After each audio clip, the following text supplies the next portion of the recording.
But the reality underneath physical existence, or which really is physical existence, because in my philosophy there's no difference between the physical and the spiritual. These are absolutely out-of-date categories. It's all process. It isn't stuff on the one hand and form on the other. It is pattern. Life is pattern. It is a dance of energy. So I will never invoke spooky knowledge. That is to say that I've had a private revelation or that I have sensory vibrations going on a plane which you don't have. Everything is standing right out in the open. And it's just a question of how you look at it. So you do discover, when you realize this, the most extraordinary thing to me that I never cease to be flabbergasted at whenever it happens to me.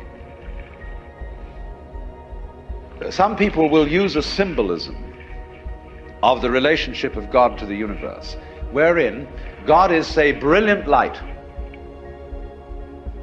only somehow veiled, hiding underneath all these forms that you see as you look around you. So far, so good. But the truth is funnier than that. It is that you are looking right at the brilliant light now, that the experience you are having, which you call ordinary everyday consciousness, pretending you're not it, that experience is exactly the same thing as it. There's no difference at all. And when you find that out, you laugh yourself silly. That's the great discovery. In other words, when you really start to see things, and you look at an old paper cup, and you go into the nature of what it is to see, what vision is, or what smell is, or what touch is, you realize that that vision of the paper cup is the brilliant light of the cosmos. Nothing could be brighter. 10,000 suns couldn't be brighter. Only they are hidden in the sense that all the points of the infinite light are so tiny when you see them in the cup. They don't blow your eyes out. But it is actually, see, the source of all light is in the eye. If there were no eyes in this world, the sun would not be light. You evoke light out of the universe. In the same way, you, by virtue of having a soft skin, evoke hardness out of wood. Wood is only hard in relation to a soft skin.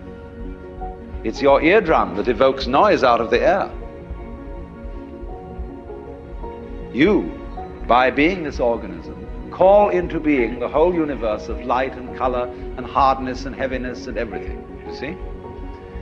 But in the mythology that we've sold ourselves on during the end of the 19th century, when people discovered how big the universe was, and that we live on a little planet in a solar system on the edge of a galaxy, which is a minor galaxy, everybody thought, we're really unimportant after all. God isn't there and doesn't love us, and nature doesn't give a damn. And we put ourselves down, see?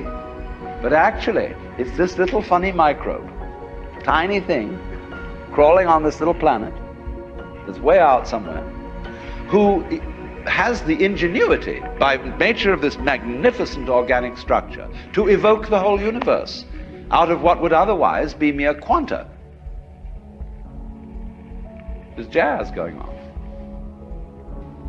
But you see, this little ingenious organism is not merely some stranger in this. This little organism on this little planet is what the whole show is growing there, and so realizing its own presence. Well, now here's the problem.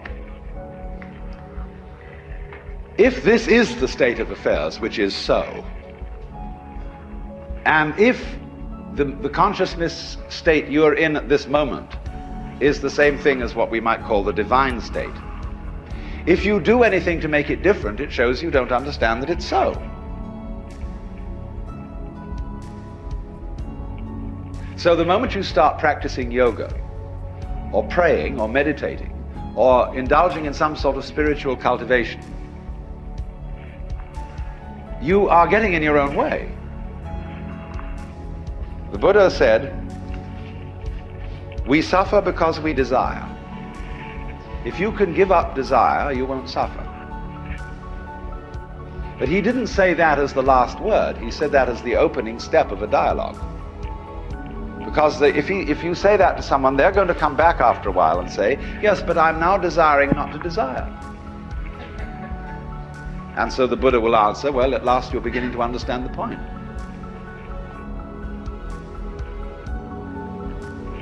Because you can't give up desire. Why would you try to do that? It's already desire. So in the same way, you say, you ought to be unselfish, or to give up your ego. Let go, relax. Why do you want to do that? Just because it's another way of beating the game, isn't it? But the moment you see you hypothesize that you are different from the universe, you want to get one up on it. But if you try to get one up on the universe, and you're in competition with it, it means you don't understand you are it. You think there's a real difference between self and other. But self, what you call yourself and what you call other, are mutually necessary to each other, like back and front. They're really one. But just as a magnet polarizes itself in north and south, but it's all one magnet, so experience polarizes itself as self and other, but it's all one. So if you try to make the North Pole get the mastery of it, or the South Pole get the mastery of the North Pole, you show you don't know what's going on.